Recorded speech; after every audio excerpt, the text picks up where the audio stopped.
Bah. Bienvenue à cette capsule biblique, tout le monde. Bon dimanche matin. On fait la deuxième capsule sur la création. J'ai fait une petite bibliographie la dernière fois. Là, je me suis servi surtout de deux livres. De Henri Blocher, Révélation des origines. C'est vraiment intéressant. Puis Le labyrinthe des origines d'Alfred Kuhn. Je vais en revenir tantôt sur Alfred Kuhn. Bref. Donc, étant donné le sujet, puis les questions, puis les commentaires que ça va sûrement vous susciter dans cette capsule-là, je vais vous demander soit de noter vos questions ou de vous en souvenir, puis on va faire un petit temps de questions-réponses là, à la fin. Parce que j'ai du stock à passer. Donc, utilité spirituelle du récit de la création au moment où il a été écrit, puis c'est encore utile de nos jours. Fait qu'il y a des thèmes, quand que Genèse a été écrit, on sait que la Genèse a été écrite par Moïse. Puis on sait qu'elle a été écrite dans un contexte historique, puis dans un contexte qui est important de bien comprendre, de bien connaître aussi. Fait que le récit de la Genèse a servi à l'institution du sabbat. C'est le 7e jour, Dieu s'est reposé, etc. Ça faisait comme une prémisse au sabbat. Il a servi aussi, il faut se remettre dans le contexte, dans l'époque, que dans le temps de Moïse, le peuple juif est sorti d'une civilisation égyptienne, c'est-à-dire une civilisation polythéiste, où il croyait à plusieurs dieux. Puis ça, il faut se remettre en contexte avec ça, parce que le peuple juif était confronté à cette façon de penser-là. Puis le récit de la création de Genèse fait vraiment contraste avec ça. C'est qu'on a affaire à un Dieu unique qui a créé toute chose. Puis pour les Juifs, même de cette époque-là, ça a dû faire un clash, c'est-à-dire ça a dû faire une contradiction avec ce qu'ils étaient habitués d'entendre. Même s'ils croyaient au Dieu unique, ils étaient confrontés à plusieurs façons de penser à leur époque. Aussi, dédiviniser les astres des cieux. Ça, c'est quand même intéressant parce que même encore aujourd'hui, nous autres, on appelle le soleil puis la lune, ont des noms, puis c'est des dérivés de dieux païens, soleil et lune. Puis ça fait référence aussi à même qu'est-ce qu'il y avait en Égypte à cette époque-là. Le soleil et la lune étaient divinisés. Puis le récit de la création est vraiment clair, c'est-à-dire que c'est pas le soleil ou la lune qui sont des dieux, mais c'est Dieu qui est Dieu unique. Puis, je ne sais pas si vous vous souvenez, je vous avais demandé de lire Genèse chapitre 1 et 2, là. Je ne sais pas si ça a été fait. 1, 2, 3, ouais, ben, tant mieux si c'est 1, 2, 3. Mais si vous voyez, le soleil et la lune ne sont même pas nommés. Dans le récit de la création, ils vont juste dire, Moïse va juste dire c'est des astres. Fait que c'est même pas nommé. Ça fait vraiment contraste avec ce qu'il pouvait avoir à cette époque-là. Il faut prendre en ligne de compte aussi que ce texte-là a eu son utilité théologique à ce moment-là où il a été écrit. Pour revenir à Alfred Kuhn, Alfred Kuhn a écrit un commentaire en français de la Bible vraiment complet. C'est des commentaires difficultés bibliques où ce qui passe la Bible d'un couvert à l'autre, de Genèse à l'Apocalypse. Puis Alfred Kuhn va dire... Hey, je m'entends beaucoup, Niki. Ouais, c'est ça. OK, c'est bon. C'est toi qui parles. Fait que, c'est ça. Alfred Kuhn a fait un commentaire extrêmement complet de 8 livres. Il traverse la Bible d'un couvert à l'autre. C'est vraiment... en tout cas, selon moi, c'est le commentaire biblique en français qui est le plus détaillé. Puis, il a dit de son commentaire qu'il y avait deux passages bibliques qu'il n'avait pas eu le temps ou l'opportunité de tout développer ses idées. Il y a le passage biblique Apocalypse 20, où ce qui parle du millénium. C'est un texte quand même assez difficile à élaborer. Puis, il y a Genèse 1, 2, 3, où ce qui dit qu'il n'y a pas suffisamment eu l'opportunité de développer ses idées par rapport à ces textes-là. Fait qu'il a écrit 2 petits livres, Le labyrinthe des origines pour Genèse, puis il a écrit Le labyrinthe du millénium pour Apocalypse 20 aussi. pour compléter sa série sur les difficultés bibliques. Fait que le labyrinthe des origines, c'est vraiment intéressant parce qu'il part vraiment d'un point, il part avec des questions, puis là, on essaye de résoudre, si vous voulez, les questionnements par rapport à Genèse. Fait que si jamais ça vous tente de vous casser la tête un peu avec ce sujet-là, ce livre-là, je le conseille là, fortement. Donc, ça fait référence aussi avec la démarche que j'ai faite, que Pasteur Luc m'a demandé pour Genèse 1-2. Moi, ça m'a remis en question en faisant cette démarche-là. Puis là, ça faisait un bout de temps que j'avais comme écrit ce que je voulais vous apporter ce matin. Puis là, j'ai dit, je vais leur dire que je ne dirai pas mon opinion. C'est vrai, je vous la dirai pas. Ben, je vais vous la dire en fait, là. C'est que je suis perdu. Je ne sais plus exactement c'est quoi ma position par rapport à Genèse. Puis je vais essayer de vous communiquer le fait d'être perdu. Fait que c'est ce qu'on va regarder ce matin. Ça. Un petit peu, juste pour faire référence à la problématique, je ne sais pas si vous avez été trempé dans le fait, tu sais, en quoi qu'on se positionne, est-ce qu'on est par rapport à la fin des temps, Apocalypse 20, est-ce qu'on est pré-1000, à 1000, post-1000? Je ne sais pas si vous êtes familiarisés, on entend souvent les érudits parler de tout ça, puis on se dit, crime, c'est quoi ma position à travers ça? À travers tout ça, moi, je ne sais pas ma position, si pré-1000, à 1000, post-1000, mais je sais que Jésus-Christ revient, c'est mon espérance. Je ne sais pas dans quel contexte exactement, je ne sais pas ça va se passer comment, je vais-tu être là, je serai-tu pas là, sous quelle forme exactement que les chrétiens vont être, etc., etc. Je ne sais pas. Par contre, je sais que Jésus-Christ revient, c'est mon espérance. Mais autant que c'est mon espérance dans ce domaine-là, autant que je sais que Dieu a créé toute chose de A à Z, ça, c'est important à mettre comme prémisse quand on va regarder les différentes façons d'analyser Genèse. Fait on ne sait pas exactement, en tout cas, je parle pour moi, là, je ne sais pas exactement comment que Dieu a créé toute chose, mais c'est lui qui est l'auteur de toute chose. C'est ce qui est important de retenir, je pense. Il y a certaines questions avec Genèse qui sont problématiques. Je vais vous tremper dans mon problème. Premièrement, est-ce que Genèse 1 et 2 va parler des jours de 24 heures ou c'est des jours qui peuvent être plus que 24 heures? Comment et sous quelle forme Moïse a eu sa révélation? Parce qu'on sait que c'est Moïse qui a écrit Genèse. Comment que Dieu lui a dit? Est-ce qu'il lui a dit de façon audible? Est-ce qu'il lui a montré des images? Est-ce que ça a été des jours de révélation? On va regarder ça un petit peu ce matin. Puis, comment interpréter tout ça? Puis, est-ce que la Bible est un livre de science?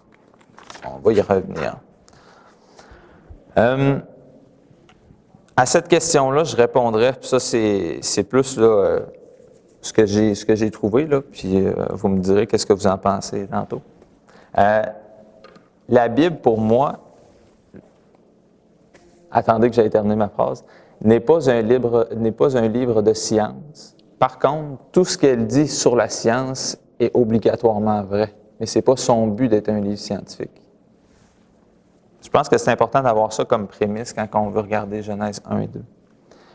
Fait que la capsule ne sera en aucun cas dirigée vers une intention de concilier le récit de la science et le récit de Genèse. C'est juste de voir qu'est-ce que le texte veut dire. C'est important parce que pour moi, il ne faut pas faire dire ce que les Écritures diraient à la lumière de la science d'aujourd'hui. Parce que la science va changer. La science, certaines théories vont être à jour aujourd'hui, mais demain, elles ne le seront plus. Si on fait bouger les récits de la Genèse au rythme de la science n'est pas immuable contrairement aux Écritures. Donc, il y a 5 types de lecture de Genèse 1-2. On va les regarder ce matin. Grosso modo, il y a un point en commun et auquel il est primordial de se rattacher, comme je vous disais, c'est que Dieu est souverain puis seul auteur de la création, de l'univers et de tout ce qui existe, excepté lui-même. Là, j'ai marqué entre parenthèses, faire abstraction du fait que qu'il a engendré éternellement la deuxième personne de la Trinité, Jésus-Christ. C'est qu'il est éternellement engendré. C'est pas dire qu'il a créé Jésus-Christ. Jésus-Christ fait partie de la Trinité. Par contre, il l'a engendré, ça veut plus dire une dynamique entre le Père et le Fils. Donc, la première lecture littéraliste. Juste pour vous résumer, je vais résumer les 5 points, puis après ça, on va les aborder un petit peu plus attentivement tantôt. Lecture littéraliste, création de 6 jours de 24 heures. Là-dedans, on peut rentrer la théorie de la restitution, on va en parler tantôt, l'apparence d'âge, la théorie de la jeune terre, géologie du déluge, puis il y a un représentant de la lecture littéraliste qui est bien connu, qui a donné une conférence la semaine passée, Laurence Tisdale, qui lui défend le point que c'est 6 jours de 24 heures. Lecture fidéiste va dire que la Bible n'est pas un livre de science. L'auteur de la Genèse a adopté la cosmogonie de son temps, c'est-à-dire la façon d'expliquer le début du monde, en fait, de son temps. Puis le récit de la création est une confession de foi en un Dieu créateur. Lecture concordiste. Le récit biblique concorde avec les données de la science. L'évolution théiste est un certain concordiste. Théorie des jours, âge, puis création progressive. C'est-à-dire que dans le concordiste, c'est comme si Dieu aurait intervenu à plusieurs reprises au travers des millions d'années, si vous voulez. C'est comme plus une façon de penser qui serait collée avec la théorie d'évolution d'aujourd'hui. Lecture littéraire, ça veut dire qu'il n'y a pas nécessairement d'ordre chronologique, mais une structure littéraire. C'est plus que Genèse expliquerait, plus forme poétique, on va le voir tantôt, que vraiment des jours de 24 heures. Il prend plus une certaine façon d'écrire pour justement dire que Dieu a fait le monde en 6 étapes.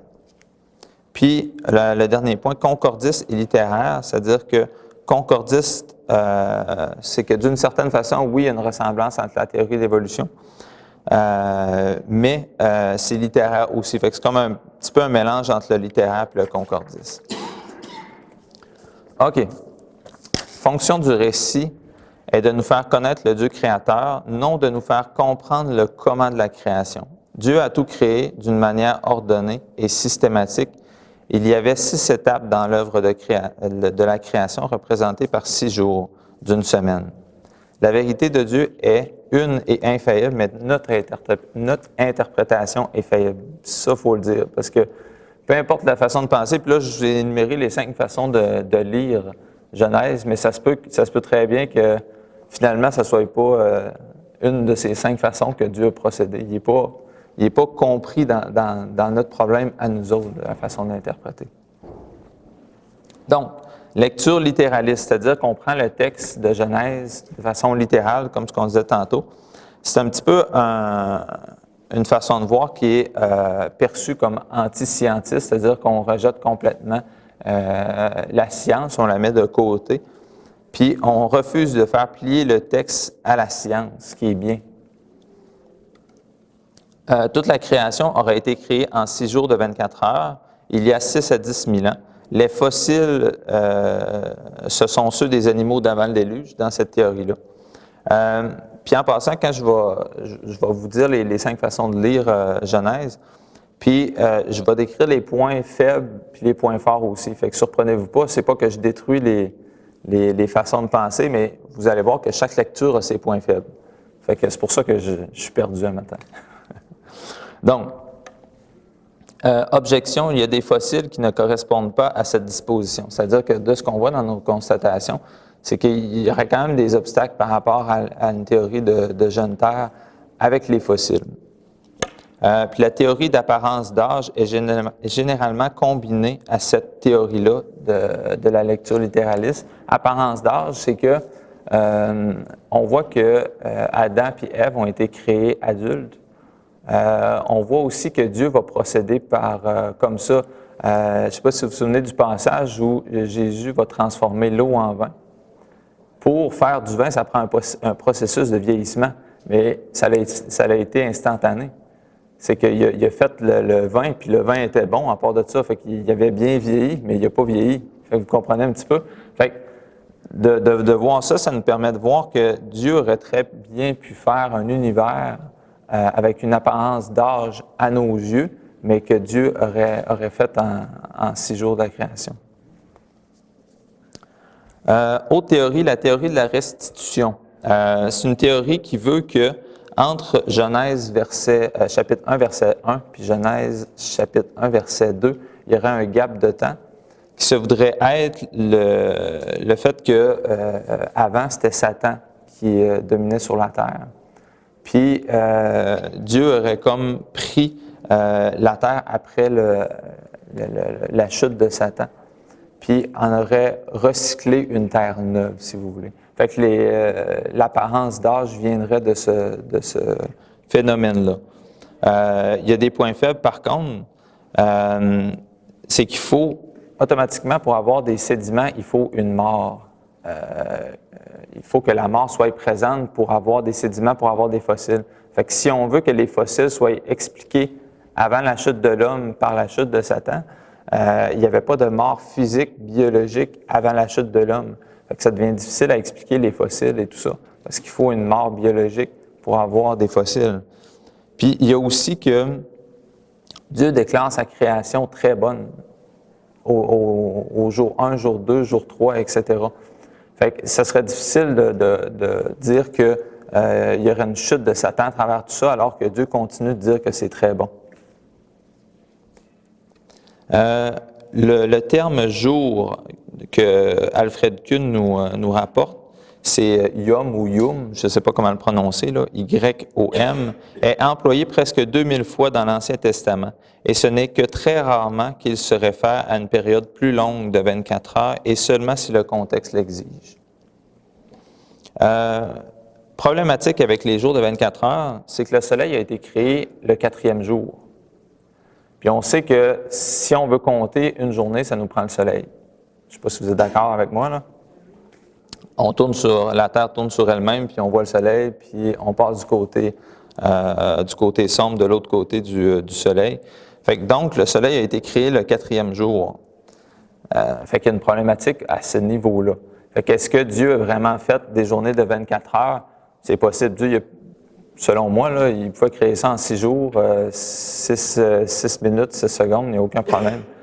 Mais de voir si c'est vraiment 6 jours de 24 heures qui a maintenu ces 6 jours-là de 24 heures, c'est une bonne question. Puis il y a aussi le fait, je ne sais pas si vous vous souvenez dans le récit, à toutes les journées qui passent, c'est écrit « il y eut un soir et il y eut un matin ». Ça devient problématique aussi de constater, c'est-tu vraiment ces 6 journées-là? Fait que là, je ne vous donnerai pas la réponse là, parce que je vous inclus dans mon problème ce matin. La lecture fidéiste, on tombe dans le 2e point, isole la foi de la science. La Bible n'est pas un manuel scientifique. Elle n'a rien à nous dire au sujet du début de l'univers. Puis ça, c'est important de le dire, c'est que ce n'est pas sa raison d'être. Si on pouvait résumer la Bible, je pense que c'est le message de rédemption à partir de la chute faite aux hommes par Dieu. Oui, c'est important de voir que Dieu a tout créé dans ce message-là, mais du comment, je ne suis pas certain que Dieu nous livre le comment à travers Genèse. Mais ça laisse place à bien des interprétations. Le but de Genèse n'est pas de nous démontrer des données scientifiques, mais de nous donner un rapport simple et concis du commencement de toute chose en relation avec l'homme, et cela dans un langage que les gens de n'importe quelle époque pourraient comprendre. C'est important aussi de bien comprendre ça parce que le récit de la Genèse, ce n'est pas nous autres, les gens du 21e siècle, qui sommes les seules personnes à s'attarder sur ce texte-là. Il y a eu bien du monde en arrière de nous autres qui devaient comprendre que Dieu est à l'origine de toute chose.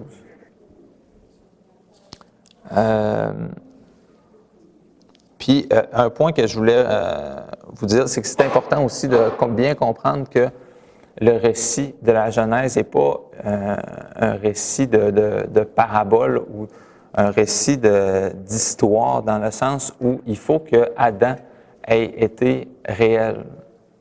Adam et Ève, il a fallu qu'ils aient vraiment existé. Puis là, ça fait un clash avec la théorie qu'on entend aujourd'hui, la théorie de l'évolution, les singes, etc. Pourquoi qu'il faut qu'Adam et Ève aient vraiment existé? Parce que moi puis vous, ça dépend de notre salut. Parce que l'apôtre Paul compare Christ, le second Adam, au premier Adam. Fait que si Adam est juste un personnage ou une métaphore dans une fable, ça devient problématique. Ça veut-tu dire que Jésus est une fable aussi? Je pense vraiment que non. Fait que, ça nous indique aussi de quelle nature est Adam. Ça nous indique aussi que Adam serait bien réel. Fait que c'est vraiment une personne qui a réellement existé. Le but de Genèse, ça je pense que je vous l'ai dit, la création est décrite non comme Dieu l'aurait vécu, mais comme un homme aurait pu l'apercevoir de la terre. Fait que on est toujours dans la lecture fidéiste. La création des luminaires, comme ce qu'on disait, c'est-à-dire les astres célestes, après la lumière était destinée à montrer aux gens de l'époque que le soleil et la lune, qui étaient considérés comme des dieux, comme ce qu'on disait tantôt, n'étaient en fait que des éléments de la création. Ça a dû être un contraste incroyable à cette époque-là, de dire non, c'est le Dieu unique qui a tout créé. Vos dieux, là, que vous appelez les dieux du ciel, que vous appelez la lune puis le soleil, ils ont juste été créés. C'est des simples astres, c'est des simples éléments de la création. Comme les plantes que vous voyez. Fait que c'est de tout dédiviniser la nature. Puis même encore aujourd'hui, c'est une façon de penser qui est populaire. « Ah, Dame Nature fait bien les choses » ou je ne sais pas si ça fait référence à qu'est-ce que vous entendez, mais c'est le récit de la création, mais au centre, un Dieu créateur. Genèse est donc un récit qui est plus une confession de foi envers un Dieu souverain et créateur sur sa création. Selon la lecture fidéiste toujours. La lecture concordiste démontre la concordance fondamentale des données de la science avec celle du récit biblique, interprété comme une description aux termes compréhensibles pour les hommes. C'est-à-dire que chaque jour ferait référence à des âges géologiques ou à des périodes de temps. Le jour 1 fait référence à la création de l'univers puis de la matière par un rayonnement énergétique. Jour 2, développement de la Terre et de l'atmosphère. Jour 3 comprendrait la création des mollusques, puis se terminerait par la création du monde végétal. Jour 4, la création du Soleil. Jour 5 et 6, c'est des périodes géologiques. Fait que c'est comme si Dieu aurait intervenu à chacun de ces jours-là, mais sous une période très longue. Henri Blocher va dire que le concordisme relève les points de similitude entre la Bible et la science. Il rend dépendant le texte biblique aux découvertes et oriente scientifiquement le texte biblique. Fait que le texte biblique serait alors changeant, puis il serait alors dépendant, comme ce qu'on disait tantôt, à la science, alors qu'on sait que le texte biblique est immuable, il ne change pas. Lecture littéraire. Un des défendants de la lecture littéraire, c'est Henri Blocher, puis son livre en fait référence. Henri Blocher va dire « On déforme le texte en le dépassant par la droite par un excès de littéralisme et en le dépassant par la gauche en prenant pour symbolique ce qui ne l'est pas. » Je suis vraiment mêlé ce matin, puis je vous transmets ça. Il faut se débarrasser de l'idée que le langage figuré qui est utilisé dans l'Écriture, puis là on parle de Genèse, mais on peut parler aussi d'Apocalypse ou de peu importe les langages figurés, serait inférieur au langage littéraire. Ça, c'est pas biblique. Que ce soit littéraire ou figuré, ça fait partie de l'Écriture.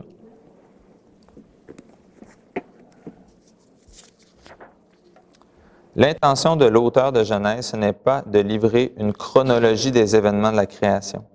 La théorie des jours de révélation ou de vision fait partie de cette lecture, c'est-à-dire que selon la théorie ou la lecture littéraire, il pourrait y avoir un contexte que Moïse a eu 6 journées de révélation qui lui expliquaient comment s'est formé l'univers et tout ce qui en comprend. C'est un point de vue intéressant, mais ça reste un point de vue. Chaque jour sont en fait des jours de révélation, comme ce que je disais, que l'auteur ait reçu.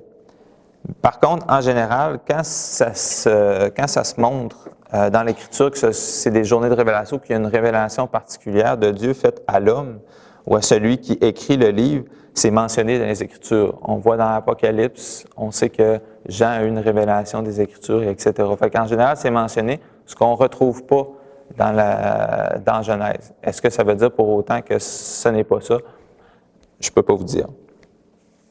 La lecture s'affranchit complètement du cadre chronologique, c'est-à-dire que pour une lecture littéraire, c'est pas important, les 6 jours, ce qui est important, c'est de voir que c'est un Dieu créateur. Puis, le concordisme est littéraire, c'est-à-dire que c'est un petit peu un mélange du côté que ça représenterait des journées de la création en fonction des âges géologiques, puis ça sera un petit peu un mélange du littéraire, c'est-à-dire qu'il n'y a pas de journée vraiment importante, de termes. Ce qui est important, c'est de voir que ça a été fait en 6 étapes. Un point important, c'est que l'omission du terme hébraïque du mot « le » avant le 4e et le 5e jour permet un ordre quelconque ou un ordre littéraire, aussi bien ordre strictement chronologique. C'est-à-dire que selon les érudits, là, pas pour moi, c'est pas moi qui ai constaté ça, là, mais il n'y a pas le mot « le » dans le texte original hébraïque qui précède le jour 4 et 5. Ça permettrait, selon les érudits, de voir une certaine interprétation au texte biblique. Ça voudrait dire que ce n'est pas nécessairement des journées typiques. Puis le récit est construit sur l'ordre, les 3 premiers jours créent le cadre, puis les 3 derniers jours remplissent de vie. Puis le texte serait bâti d'une manière à interpréter le texte d'une façon symbolique, selon toujours cette façon de penser-là, concordiste et littéraire. Fait que je suis vraiment pas un érudit en hébreu ou quoi que ce soit, mais le texte formerait un ensemble plus poétique que vraiment littéral, selon les interprètes là, du texte d'hébreu. J'ai presque terminé.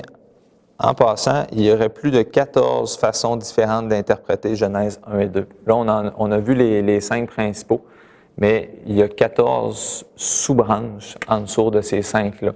Fait que de s'y retrouver là-dedans, est-ce que c'est un mélange? Est-ce que